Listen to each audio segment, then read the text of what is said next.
골로새서 2장 6절 7절 두 절인데요. 우리 한 목소리로 함께 합독하도록 하겠습니다. 시작. 그러므로 너희가 그리스도 예수를 주로 받았으니 그 안에서 내가 돼 그 안에 뿌리를 박으며 세움을 받아 교훈을 받은 대로 믿음에 굳게 서서 감사함을 넘치게 하라. 아멘. 우리 한 번 더 기도하겠습니다. 살아계신 하나님 감사합니다.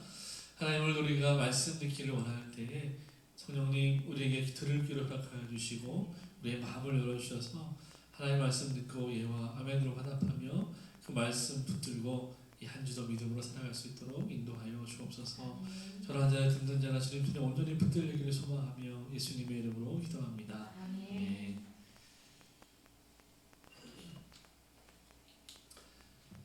오늘 우리 골로새서 10번째 In Christ라는 제목으로 이렇게 말씀 나눕니다.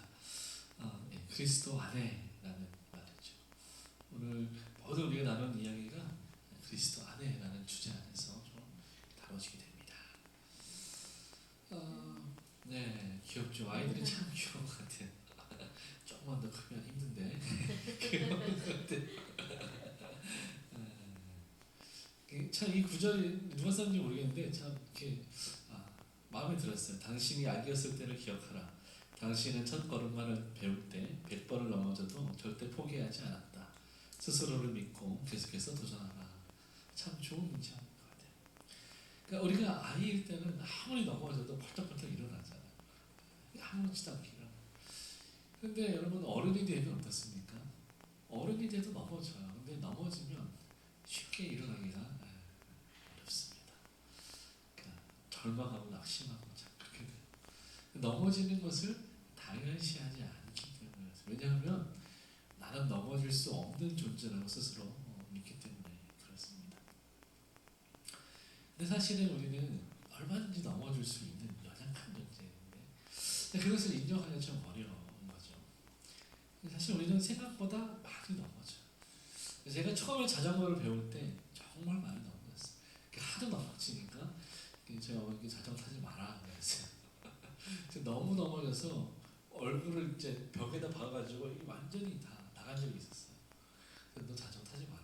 심지어 어떤 그 전 보시는 분이 저를 이렇게 보시더니 너 죽을 뻔했어 그러시는 거예요.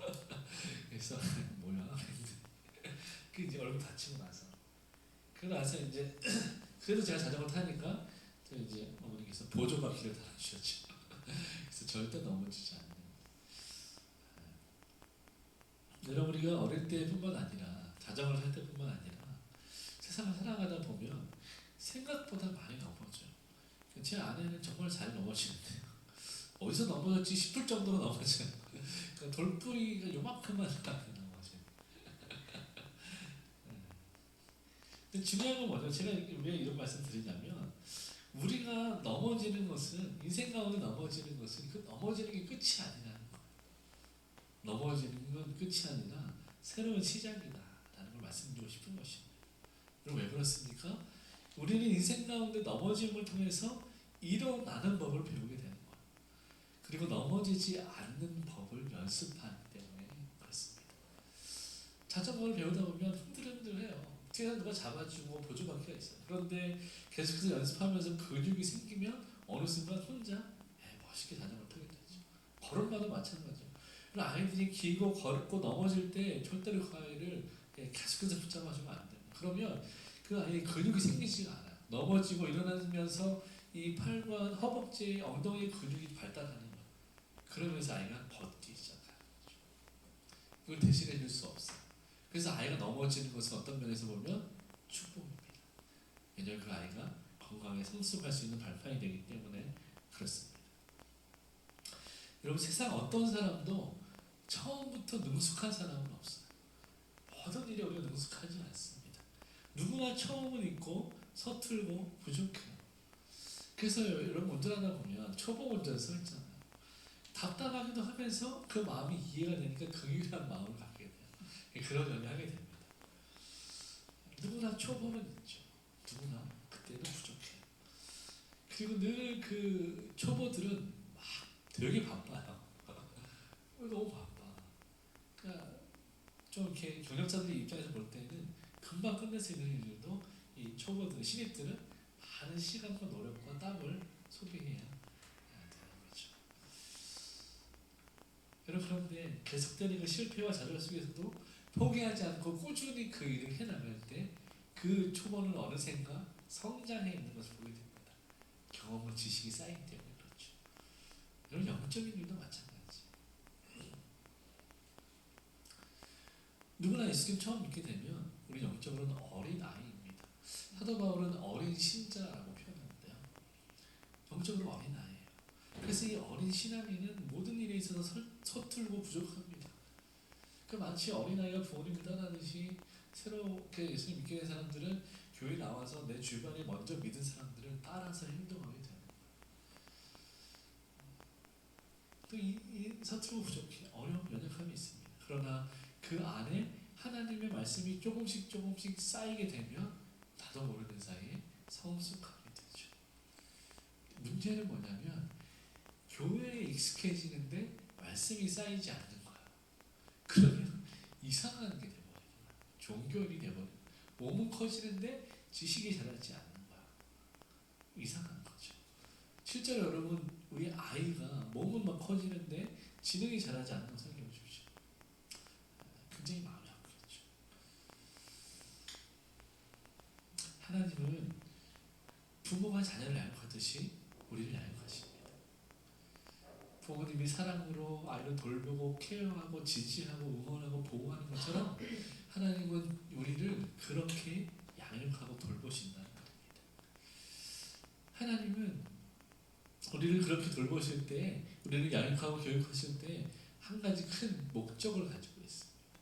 한번 읽어봅시다. 우리가 시작. 우리가 옛사람의 모습을 벗고 예수 그리스도의 장성한 분량에 이르기까지 자라가는, 네, 잘못 썼네요. 제가 자라가게 하는 것입니다. 자라가게 하는 것입니다. 이게 하나님이 우리를 양육하시는 목적입니다. 이 외에 하나님은 어떤 목적도 두지 않으세요. 우리가 그리스도 예수 안에서 거듭나게 되면 영적인 어린아이잖아요. 어린아이에서 예수님의 장성한 분량에까지 자라나게 하시는 것이 하나님이 가지신 교육 목적입니다. 그리고 모든 교육에는 목적이 있고 목표가 있습니다. 그리고 세부적인 또 실천 사항들이 있죠. 하나님에게도 그런 스케줄, 커리큘럼이 있다는 거. 근데 그 대전제는 우리 옛사람의 모습을 벗어버리고 예수님의 장성한 분량에까지 우리가 자라가는 거. 이게 하나님이 우리를 교육하시는 목적입니다. 여러분, 이것만 기억하시면 돼요. 그래서 우리가 말씀을 읽고 기도하고 예배하고 모든 일들이 다 이것을 위해서 하는 것입니다. 하나님 우리에게 고난을 주신다면 이것을 위해서 하는 거죠. 하나님 우리에게 복을 주신다면 이것을 위해서 하시는 것입니다. 오늘 우리가 이 고린도서 2장 6절 7절 말씀 통해서 살펴보고 싶은 것은 이것입니다. 하나님의 목적이 그것이라면 그 교육에는 또한 목표가 있는데 이 고린도서 2장 6절에서 7절에서 제시하는 하나님의 교육 목표는 세 가지라는 것입니다. 첫 번째는 경건한 삶이고, 두 번째는 영적인 성장이고, 세 번째는 그리스도인의 이해라는 것입니다. 그리스도인의 이해라고 하면 조금 말이 어려운데요. 나중에 이것을 설명할 때 좀 풀어서 말씀드리겠습니다. 그럼 한번 따라합시다. 경건한 삶, 영적 성장, 그리스도인의 이해. 네, 이 세 가지가 하나님의 교육 목표라는 것. 그러니까 하나님은 어쩌든지 우리 인생을 통해서 이것을 훈련시키시고 단련시키실 거예요. 하나님은 여러분 양보하지 않으십니다. 여러분 아시죠? 트레이너가 양보하는 순간 우리의 운동은 망하는 거예요. 그래서 하나님 절대로 양보하지 않으세요. 6절 같이 읽겠습니다. 시작. 그러므로 너희가 그리스도 예수를 주로 받았으니 그 안에서 행하되. 오늘 하나님 바울 통해서 주시는 첫 번째 권면은 하나님께 합당한 삶입니다. 경건한 삶이 무엇인가라고 이야기할 때 바울은 하나님께 합당한 삶이다라고 말하는 거예요. 하나님께서 합당하게 여기시는 삶을 사는 것이 경건한 삶이다라고 말하는 것입니다. 이 하나님께 합당한 삶은 그럼 무엇인가라고 말할 때 사도 바울은 오늘 본문을 통해서 너희가 그리스도를 주로 받았다라고 표현하는 것입니다. 여기서 중요한 것은 주라는 말이죠. 너희가, 다시 말하면 교회가 그리스도 예수님을 주님으로 받았다는 것입니다. 이것이 하나님께 합당한 삶을 사는 가장 중요한 원리라는 것입니다. 이 믿음만 우리 가운데 잘 세워져 있으면 하나님께 합당한 삶을 살아갈 수 있다는 것입니다. 여러분, 나는 누구인가? 라는 말을 참 많이 하죠. 이것은 태초부터 지금까지 온 인류가 고민해온 문제입니다. 그런데 이 문제가 이 문제에 대한 대답을 우리 나름대로 가지고 있어요. 나는 누구인가? 많은 사람이 대답하지 못했지만 또 많은 사람이 쉽게 대답합니다. 적어도 우리는 두 가지로 우리 자신을 정의할 수 있어요. 우리 이름과 우리의 신분입니다. 여러분, 누군가의 이름을 지어주고 누가 이름을 불러준다는 건 그 사람의 존재와 정체성에 대해서 인정한다는 것이죠. 그리고 그 사람의 사회적인 신분은 그 사람이 누구인지를 대변하고 보여주는 것이죠. 기쁨이가 제 명함을 아주 이쁘게 만들어줬는데요. 제 명함에 담임 목사랑 명호라고 써있어요. 사회적 신분이 드러난 것이죠. 여러분, 재미있는 것은 뭐냐면 이름은 잘 변하지 않아요. 이름을 바꿔서 하는 별로 없습니다. 그런데 뭔 자꾸 변합니까? 신분은 계속해서 변한다는 것. 호칭은 자꾸 변해요. 예를 들어서 이런 거예요. 제 아내가 있는데 따로 예를 들 사람이 없어서 자꾸 아내 얘기를 했는데 제 아내 이름 여러분 아시죠? 네. 강명수 씨잖아요. 네. 언니는 강명수 씨네요. 네. 여러분, 이 강명수 씨는 저와 결혼할 때도 강명순이었고 연애할 때도 강명순이었고 그 전에 초등학교 6학년 때도 강명순이었어요. 이름은 변하지 않았어요. 계속 강명순이에요. 지금도 강명순이에요. 누가 불러도 강명순입니다. 그런데 변하는 건 무엇입니까? 이 사람의 신분과 호칭은 계속 변하는 거예요. 개인적으로 저와의 관계에서 볼 때 초등학교 6학년 때는 저는 반장이라고 불렀어요. 네, 그걸 별로 안 친했습니다. 반장이라고 불렀어요. 저랑 연애할 때는 여자친구라고 불렀죠. 결혼하고 나서는 아내라고 부르죠. 이게 신분이 달라요. 사회적으로도 마찬가지죠. 아내가 교회에서는 사모님이라고 부르잖아요. 이름이 있는데도 우린 다 사모님이라고 부르잖아요. 강명수 씨라고 안 부르잖아요. 사모님이라고. 그럼 학교에 가면 어떻습니까? 선생님이라고 부르는 거죠. 선생님. 이게 왜 달라집니까? 관계가 무엇인가에 따라서 달라지는 거예요. 네. 동네에서는 아주머니가 되는 거죠. 저도 어디 가면 아저씨. 네. 여러분, 상대방을 부르는 호칭에는 그 사람의 사회적인 신분이 담겨 있어요. 그런데 이 호칭은 관계와 아주 밀접한 연관을 가지고 있습니다. 여러분, 이 관계라는 것은 어떤 속성이 있는데요. 그게 뭐냐면 내가 누구에게 속해 있느냐를 보여주는 거야. 관계는 다른 사람, 어떤 누군가에게, 어떤 존재에게, 대상에게 속해 있다는 말입니다. 그래서 제가 아내에게 속해 있을 때 남편이 되는 거죠. 제가 교회에 속해 있기 때문에 목사라고 부름받을 수 있게 되는 거죠. 여러분, 저와 여러분이 사회에서, 교회가 아니라 사회에서 오가다가 만났다면 기쁨이가 저한테 목사님이라고 부를 이유가 없잖아요. 그냥 아저씨겠죠. 저도 기쁨이한테 이름을 부르거나 다르게 부르겠죠. 근데 우리가 교회에서 만났기 때문에 저는 여러분의 성도님이라고, 저는 여러분들 저에게 목사라고 부르는 것이죠. 교회라는 관계성이 있기 때문에 그렇습니다. 우리가 교회 안에 속해 있기 때문에 신분과 호칭이 달라지는 거죠. 여러분, 마찬가지. 우리가 세상이 우리를 그리스도인이라고 부르는 이유는 바로 이와 같은 원리 안에 있습니다. 우리가 그리스도 예수께 속한 사람이기 때문에 세상 사람들이 우리를 보고 그리스도인이라고 부르는 것입니다. 가장 처음에 성경에 그리스도인이라는 말이 등장한 것이 안디옥 교회였습니다. 안디옥 교회가 믿음으로 잘 성장하고 부흥하고 예수님 잘 믿고 구제하고 그러다 보니까 그 주변의 이웃 사람들이 저 사람은 정말 참 잘 좋은 사람들이다, 신사들이다, 뭐 하는 사람들이야? 저런 사람들은 그리스도를 믿는 사람들이래. 그러면서 그럼 저들을 그리스도인이라고 부르자라고 하는 거예요. 그래서 안디옥 교회에서 처음으로 그리스도인이라는 별명이 생긴 것입니다. 예수 믿는 사람들을 그리스도인이라고 부르는 거죠. 다시 말해서 우리가 그리스도 안에 속해 있기 때문에 우리를 그리스도인이라고 부르는 것입니다. 여러분, 반대로 말하면 우리의 소속이 그리스도 예수가 아니라면 우리는 그리스도인이라고 부름받을 수 없다는 것이죠. 사도 바울은 그리스도께 속했다는 말을 다른 말로 오늘 6절에서 그리스도 예수를 나의 주로 받았다라고 표현하고 있는 것입니다. 우리가 주님께 속하는 거예요. 그분이 우리를 지배하고 계신 거죠. 다스리고 계시는 것입니다. 그분이 우리 안에 속한 것이 아닙니다. 우리가 그분께 속한 것. 그래서 그분이 주님이시고 우리가 그분의 종입니다. 여러분, 이 관계, 이 질서가 바로 세워져 있어야 합니다. 이게 바뀌거나 흐트러지면 여러분, 우리는 그리스도인이라 부를 수 없다는 것이죠. 그래서 우리가 첫 번째로 하나님께 합당한 삶을 살기 위해서는 반드시 이 로드십을 바로 세워야 합니다. 예수 그리스도의 주되신 그 믿음을 우리 안에 바로 세워야 한다는 말입니다. 여러분, 이것이 신앙의 기초예요. 예수님이 나의 주님이라고 고백하는 것이 우리 신앙의 기초입니다.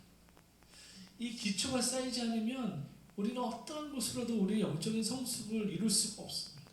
하나님께 합당한 삶을 살 수가 없어요. 다시 말하면 경건한 삶을 살 수가 없다는 말입니다. 당연하죠. 여러분, 예수님이 내 주님이라는 고백이 없이 아무리 말씀을 읽고 기도하고 예배하고 헌신하고 선교하고 순교한다고 해도 여러분, 그것은 하나님께 아무런 영광이 되지 못합니다. 우리에게도 영광이 되지 못해요. 그건 그냥 자기 만족입니다.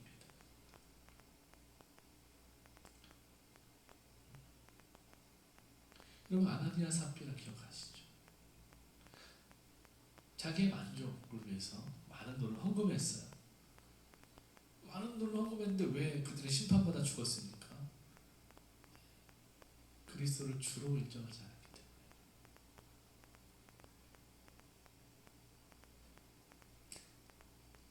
여러분, 하나님이 재물이 없어서 구걸하시는 신이 아닙니다. 그리스도를 주로 받을 때, 이 질서가 바로 세워질 때 우리는 참된 그리스도인으로 세워지게 되는 것입니다. 여러분, 사사기의 비극은 우리가 기억하지 않습니까? 사람들이 하나님이 왕이심에도 불구하고 그 왕이신 하나님을 거절하고 인정하지 않고 자기 소견에 오른 대로 살았어요. 그러니까 어떻게 됐습니까? 결국 다 망하는 결과를 얻게 되었습니다. 다 망했어요. 여러분, 기초가 없으니까 무너지고 마는 것입니다. 기초가 없으면 무너져요. 그래서 여러분, 우리가 예수님이 나의 주님이시라는 이 신앙의 기초를 쌓지 않으면 우리가 하는 모든 행위는 다 아무 쓸모없는 모래성어 같은 거예요. 그게 아무것도 쌓이지 않습니다.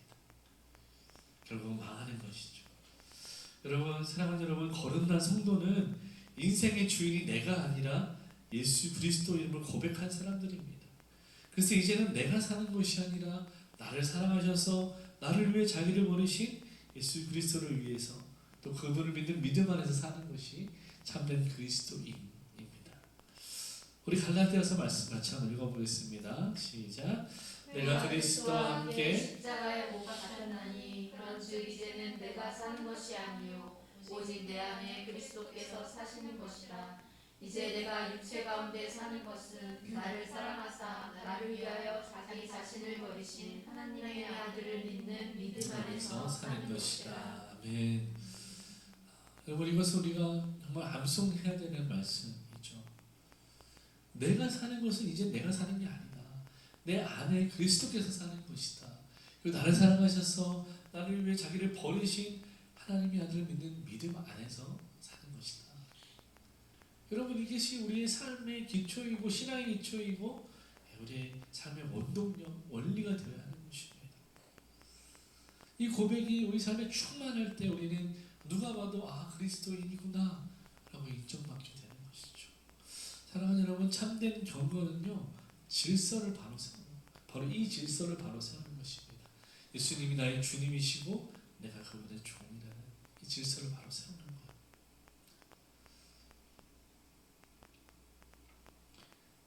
여러분 주인의 뜻을 우리 가운데 베풀면 종은 어떻게 해야 됩니까? 그 뜻에 순종하는 따르는 사람들이죠. 여러분 이게 질서입니다. 그래서 자기 소견에 옳은 대로 행했던 우리의 인생을 내려놓는 거예요. 네. 자기 소견에 옳은 대로 살았던 인생을 내려놓고 하나님의 뜻에 옳은 대로 살기로 결정하는 것입니다. 여러분 이것이 경건한 삶이에요. 이게 돼야 경건하게 살 수 있게 되는 거예요. 야고보 사도가 말했던 경건한 삶, 고아와 과부를 돌보고 자기를 지켜 세속에 물들지 않는 그 참된 경건, 바로 이 신앙의 기초 위에서 가능하다는 것입니다. 여러분 우리가 고백합시다. 예수님이 나의 주님이십니다. 예수님이 나의 주님이십니다. 아멘. 네. 7절 같이 읽겠습니다. 시작. 그 안에 뿌리를 박으며 세움을 받아 교훈을 받은 대로 믿음에 굳게 서서 감사함을 넘치게 하라. 여러분 바울이 두 번째로 우리에게 권면하는 것은 영적인 성장이라는 것에서 이야기할 때 그리스도 안에서 자라라라는 것입니다. 하나님의 교육 목표인 영적 성장은 어떻게 진행되냐면 그리스도 안에서 자라는 것이다 라고 바울이 권면하는 것입니다. 여러분 우리가 다 예수님을 믿고 거듭난 성도가 되었다는 것은 앞에서 말했듯이 영적인 어린아이로 다시 태어났다는 것이죠. 그것이 거듭남이지 않습니까? 다시 태어났다는 말은 우리가 갓난아이, 육신의 몸은 컸지만 영적으로 우리가 갓난아이부터 시작한다는 것입니다. 근데 중요한 것은 하나님 우리가 어린아이 그대로 있지 않고 우리가 성장하기를 원하신다는 거죠. 여러분 이것은 하나님이 디자인하신 이 창조하신 세상에서 하나님이 주신 원리, 순리입니다. 세상의 모든 것들은 다 태어나고 성장하고 그리고 죽습니다. 끝난 마감이 있어요. 사람도 마찬가지죠. 태어나고 성장하고 죽어요. 영상 한번 볼까요? 재밌는 영상인데 초등학교 과학입니다.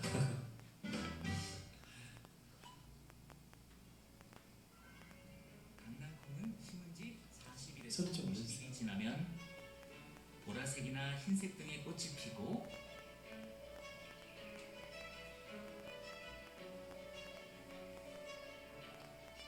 꽃이 진 자리에는 길쭉한 열매가 생기는데 이것을 꼬투리라고 불러. 고투리래요. 처음에는 녹색이지만 점차 커지면서 누렇게 익어가. 꼬투리를 열어보면 강낭콩이 여러 개 들어있어. 이렇게 씨가 싹 트고 자라 꽃을 피운 다음에 열매를 맺어 다시 씨를 만들고 죽기까지의 과정을 식물의 한살이라고 하는데 강낭콩의 한살이 과정은 이렇게 이루어지는 거지. 씨를 심었더니 다시 씨가 만들어지더니 참 신기하지? 식물은 이렇게 대를 이어 살아가는 거야. 네. 신기하죠? 이게 여러분 초등학교 3학년 과학이에요. 그 초등학교 때 우리가 다 배운 거예요. 근데 이렇게 자라가면서 우리가 성숙해가면서 잊어버려요. 자연은 그렇지만 나는 아니야라고 애써 외면하고 살게 되는 거죠. 여러분 이 강낭콩이 땅에 심겨져요. 심겨진 그 땅에서 뿌리를 내리고 그 땅의 것들을 양분 삼아서 그 안에서 자라가는 것을 보게 돼요. 그럼 저는 이걸 보면서 굉장한 영적인 원리를 발견하는 거예요. 오늘 바울이 그리스도 안에서 자라나는 말의 의미가 여기에 담겨져 있는 거예요. 여러분 거듭난 성도는 예수 안에 심겨졌다는 거예요. 예수 안에 심겨졌다는 말은 토양이 뭐라는 말입니까? 예수님이라는 거예요. 그리고 우리가 예수님에게 심겨졌기 때문에 예수님에게 뿌리를 내리고 그 예수님이라는 양분을 먹고 자라야 된다는 거예요. 그래야 우리가 건강하게 자랄 수 있어요. 그래서 열매 맺을 수 있게 되는 거예요. 여러분, 그래서 예수님이 뭐라고 말씀하셨습니까? 요한복음 15장에 나는 포도나무, 너는 가지. 너희가 내게 붙어 있으면 열매를 맺을 것이다 라고 말씀한 거예요. 너 열매 맺어야 돼, 꽃 피워야 돼 라고 말씀하지 않았어요. 붙어 있어 라고 말씀하신 거예요.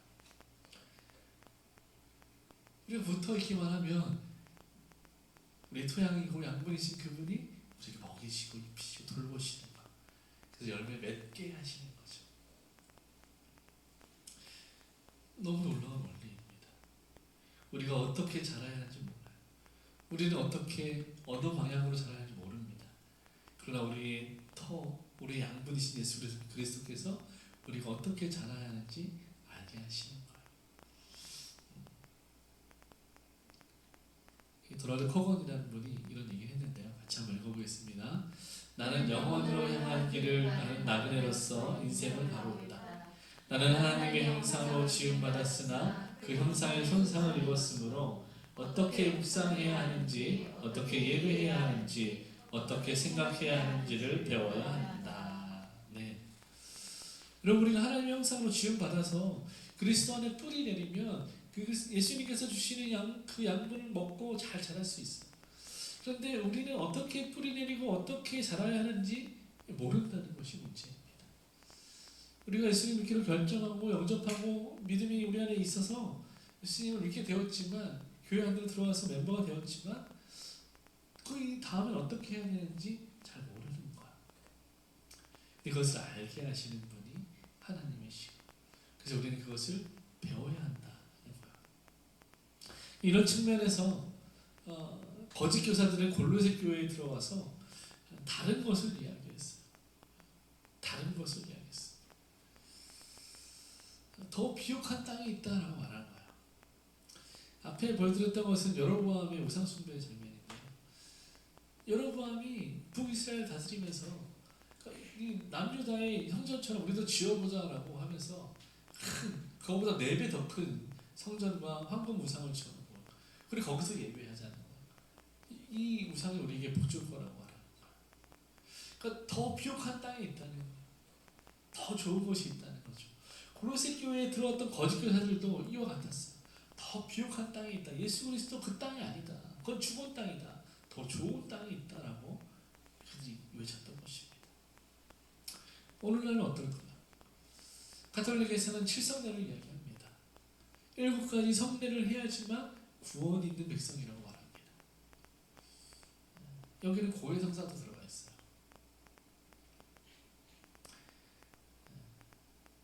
이걸 해야 구원받은 성도라고 말해요.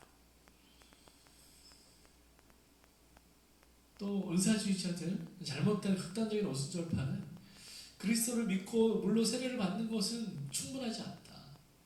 성령 세례를 받아야 한다라고 말합니다. 저도 오순절 신학교를 다녔기 때문에 너무 잘 알아요. 막해 안수. 실제로 러시아에서 했었다는 얘기인데, 여러분, 건강한 교회 안에서도 하나님 주신 권위에 따라서 안수하고 기도하고 이런 것이 있어야 하는 일입니다.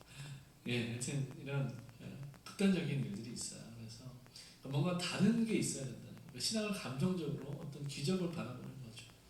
그래야지만 뭔가 구원이 있는 것 같고 살아있는 것 같고 믿음이 있는 것 같고, 그런 다른 더 비옥한 땅을 요구하고 원하는 마음이, 그런 욕망들이 사람 안에 있는 거예요.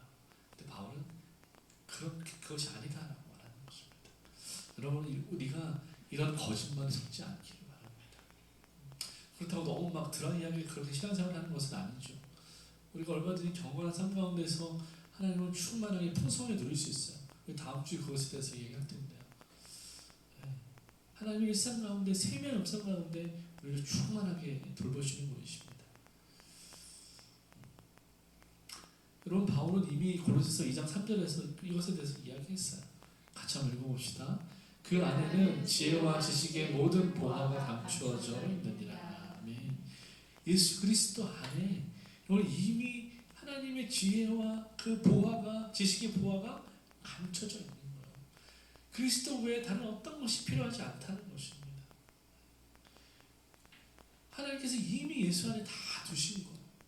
그래서 그리스도 안에서 그분의 말씀을 묵상하고 그분의 말씀을 붙들고 기도하며 영과 진리로 예배할 때 우리 가운데 임하시는 하나님을 경험하게 되고 우리는 그 가운데서 영적인 성숙을 이루게 되는 것입니다.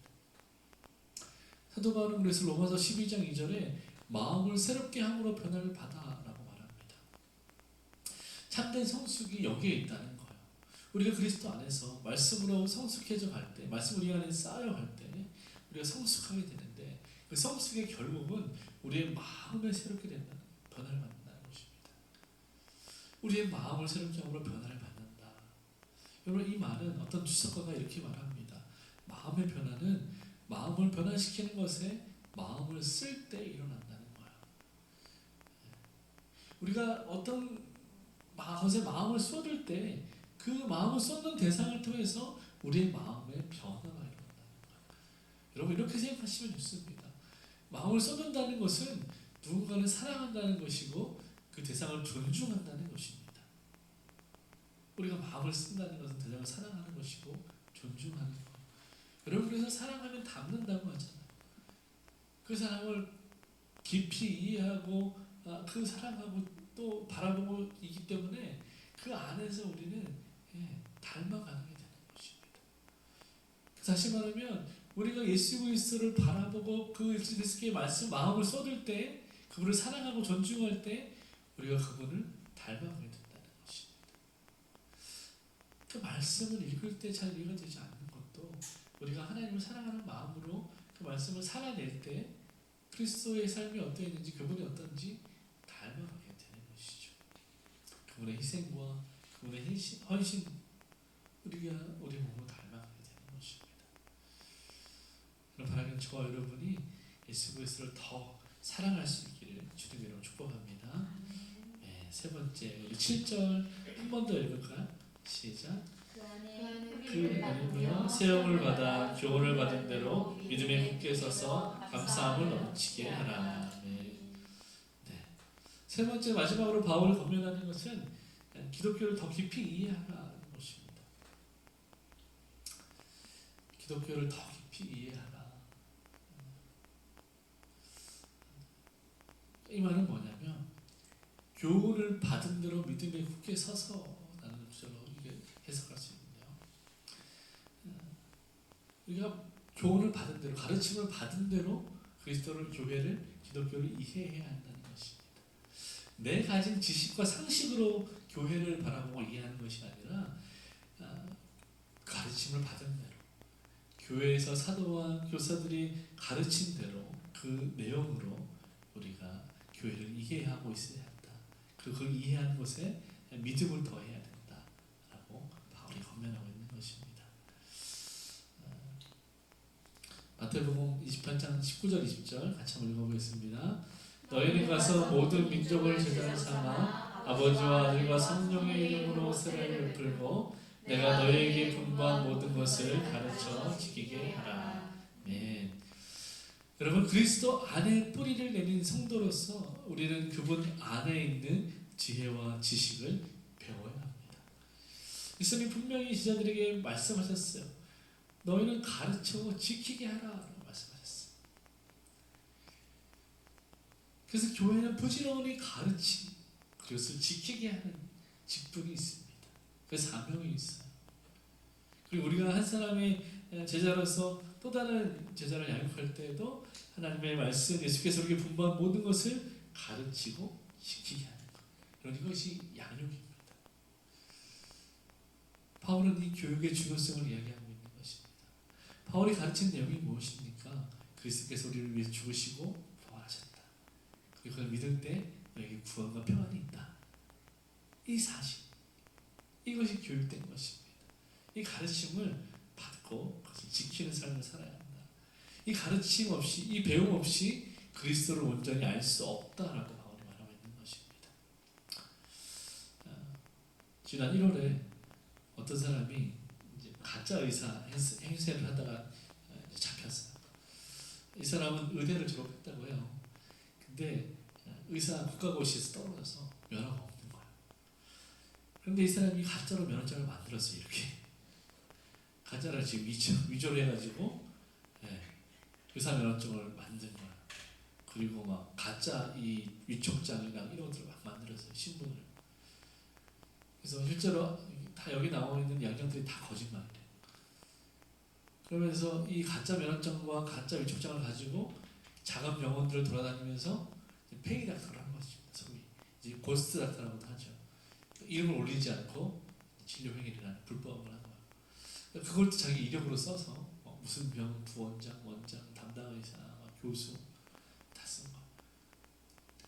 이 사람이 그렇게 무려 28년을 가짜 의사했다. 심지어 수술도 했다는 거야. 정형외과 의사. 말도 안 되잖아요. 이런 사람 보면 병원 가기가 좀 어려워지. 여러분 제가 하고 싶은 말은 뭐냐면 아무리 의대를 졸업하고 올 A의 성적을 받아도 면허가 없으면 의사가 아니라는 거예요. 그 명확한 것입니다. 이 사람이 의대 졸업했으니까 의술이 있으니까 의사다라고 인정했다면 뭐 구속될 일도 없고 불법을 행할 일도 없겠죠. 여러분 우리는 그런 오해들이 있어요.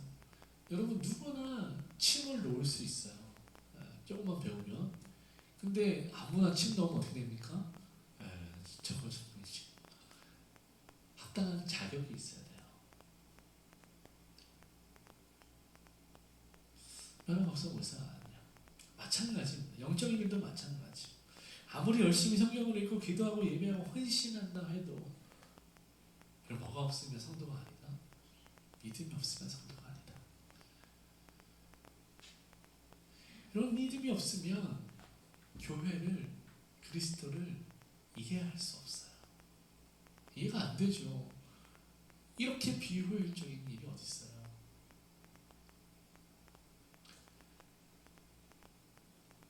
기쁨이랑 수요일날 그런 얘기 했어요.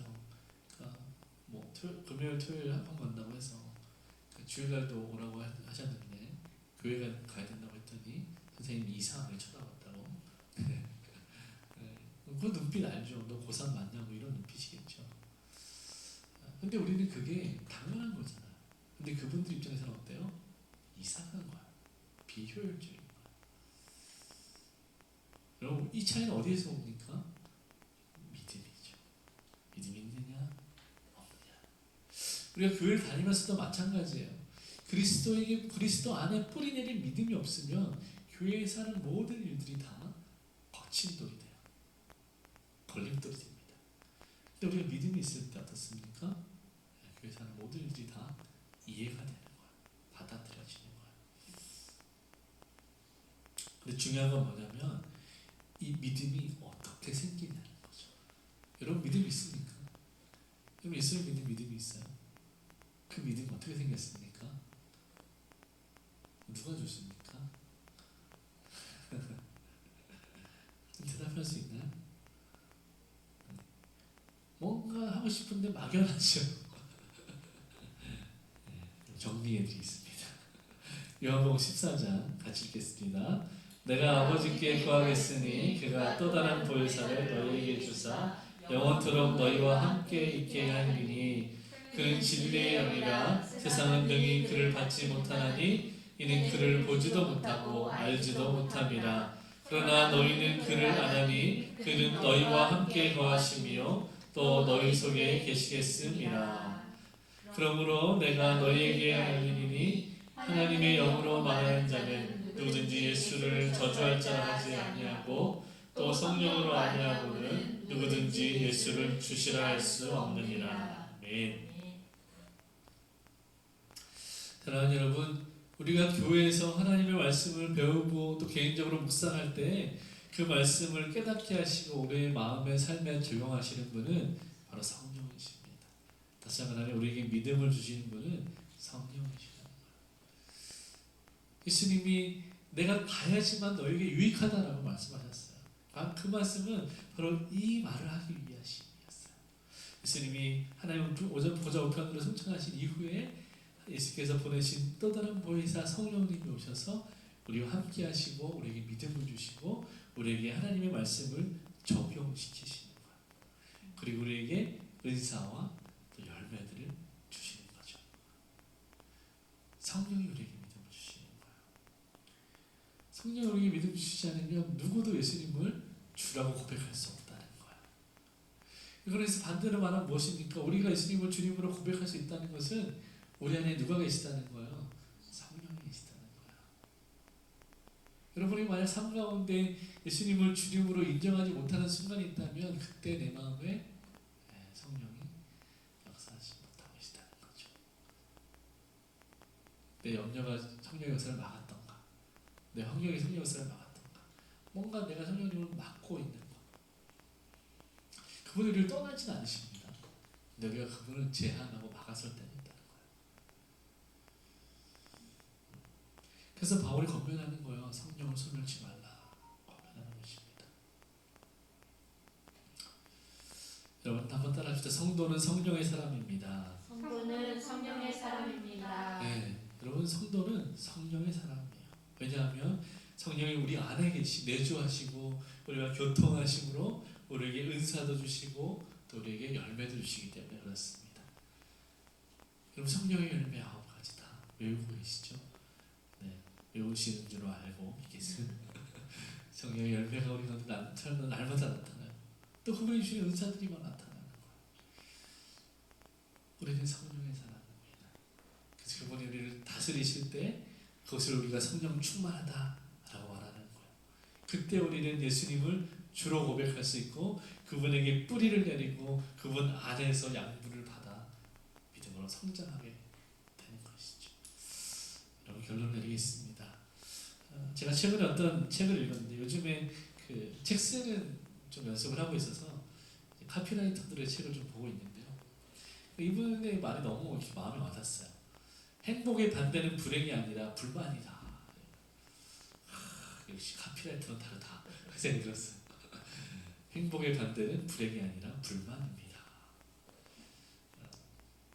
이 말을 듣고 되게 막 그렇다라는 동의가 들었어요.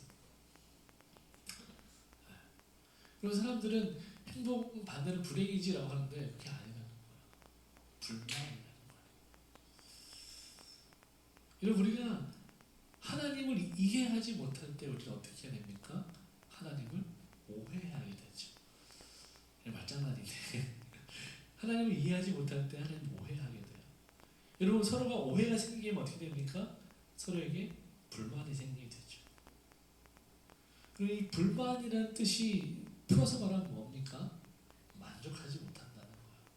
만족이 없다는 거예요.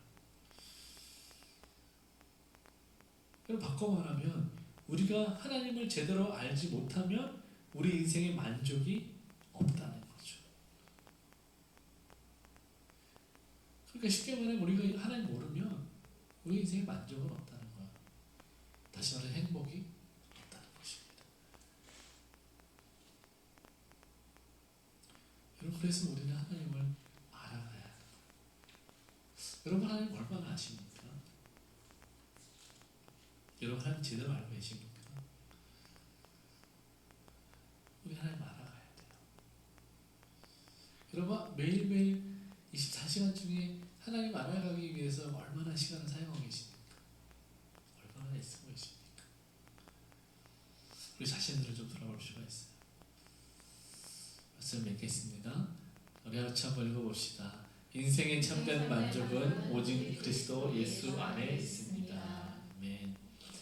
여러분 인생의 참된 만족은 오직 예수 안에 있습니다. 우리가 그리스도 안에 붙어 있으려면 날마다 성령의 충만을 구해야 합니다. 그래서 성령께서 우리를 다스리시도록 나를 내어드리는 겸손이 우리를 성숙과 만족으로 이끌어 주는 것입니다. 오늘 저는 여러분에게 주의 성령께서 충만하게 역사하시기를 주님 이름으로 축원합니다. 네, 기도하겠습니다. 살아계신 하나님 감사합니다.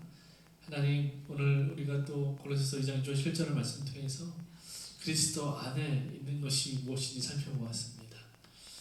하나님 참으로 경건한 삶과 영적인 성장과 그리스도를 어떻게 이해하는지를 살펴보았습니다. 하나님, 우리가 우리의 이해로, 우리의 생각으로, 우리의 짧은 지성으로 하나님을 이해하려고 노력하지 않게 도와주시고 오직 성령의 충만함을 받아 성령의 인도하심과 교통하심 안에서 믿음으로 주신 삶을 넉넉하게 승리하며 살아갈 수 있도록 주님 인도하여 주시옵소서.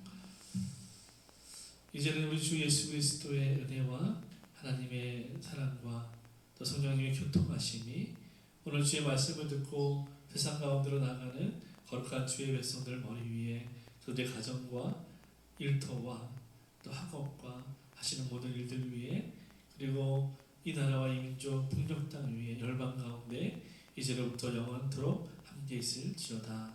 아멘.